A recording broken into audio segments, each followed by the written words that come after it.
Hello guys! Hello! This is for Taurus. Okay, Taurus, welcome dito sa aking channel, Kapalaran 888. Welcome guys. Alamin natin kung anong messages, vibration, gabay, energy para sa inyong lahat. Taurus. I hope na makaresonate kayo guys. This is the first half of November. Okay, this is for Taurus. Number 25, number 45. So, 7, 9. So, yung first card mo dito, Taurus, sinasabi ng bara sa atin na possible na mag-isip ka or makapag-isip ka na makipaghiwalay if you're married or or with your relationship, sorry. Nabulol na ako. Or if you're with someone, posibleng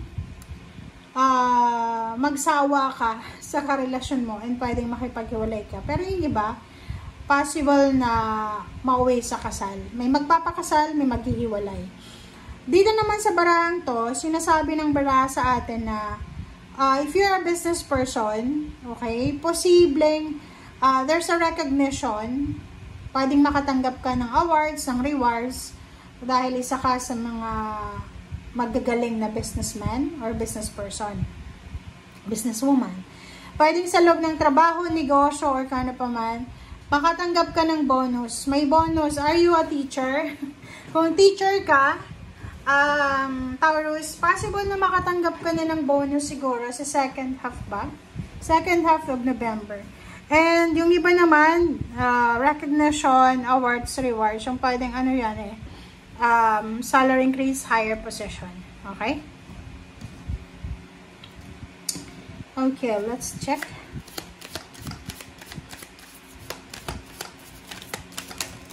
Okay, Taurus.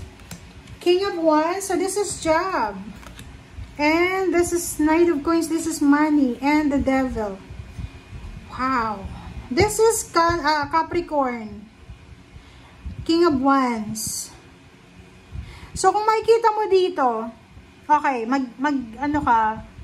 mag-iingat ka, Taurus. Kasi, sinasabi ng bara sa atin na marami kang oportunidad na pwedeng umasenso ka. Lalo na sa trabahong ginagawa mo sa ngayon, sa plano mo, or sa business. Parang, you are super responsible, super consistent, hardworking na Taurus. Parang ang sinasabi sa atin, wag tayong magmamadali. Okay, lalo kung bata ka pa, nasa below 25, below 30 years old, wag kang matetempt, okay? Iwasan natin yung Cancer, Capricorn, or mga air signs na Libra, Leo. Kasi etong mga taong to, ay pwedeng sila yun, nahirapan akong sabihin kasi baka mabash tayo. Pero ang sinasabi ng bara sa atin, sobrang sipag mo. Magaling ka sa trabaho, magiling kang makisama, consistent ka, and walang sino man ang aayaw sa'yo. Lalo na kung ikaw ay isang empleyado, magugustuhan ka ng boss mo, ng employer mo. Ang problema lang, maybe you are with someone, with friends, or with someone na talagang ititempt ka na magbisyo, uminom, alak, sigarilyo, or kung ano man. And maybe may mga tao dyan na ima-manipulate ka para hindi mo makuha kung ano yung pangarap mo. Like, may mga Taurus na gustong pumunta ng ibang bansa. Or kung nasa ibang bansa ka, na gusto mong pumunta sa mas improvised na bansa or mas mayaman na bansa. Kaso lang, may isang tao dyan na parang tinitempt ka, parang siya yung hadlang. Siya yung nagiging hadlang para sa mga plano mo. So, nakikita ko siya dito na mahihirapan ka sa 2 linggong ito na i-pursue kung ano talaga yung gusto mo. Kasi may mga tao dito na ayaw nila na mag-improve ka. Gusto nila, andyan ka lang sa tabi nila, andyan lang ikaw sa paligid nila. Parang ganun. So, please comment down below if you are resonated.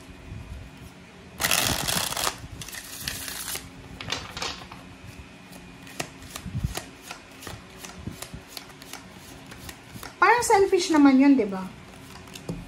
For me, pag halimbawa, yung kapamilya ko gustong magtrabaho sa ibang bansa, papayagan ko talaga yan.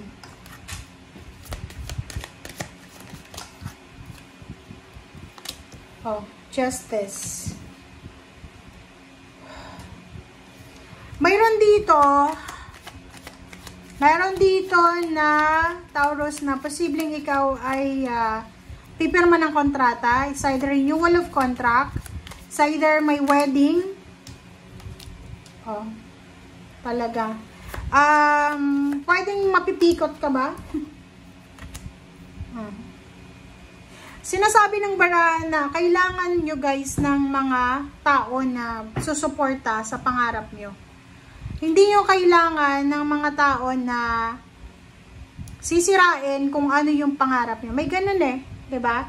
So sa'yo, sinasabi ng barahan na kung gusto mo ng maayos na pamilya, marami kang pangarap eh, 'di ba? Marami kang pangarap. Gusto mong hindi mo na maranasan yung naranasan ng parents mo or naranasan mo ng bata ka pa, or yung King of Cups dito, lalo na sa relationship, gusto mo na maging maayos, maging yung parang kontrolado mo yung sitwasyon, balanse.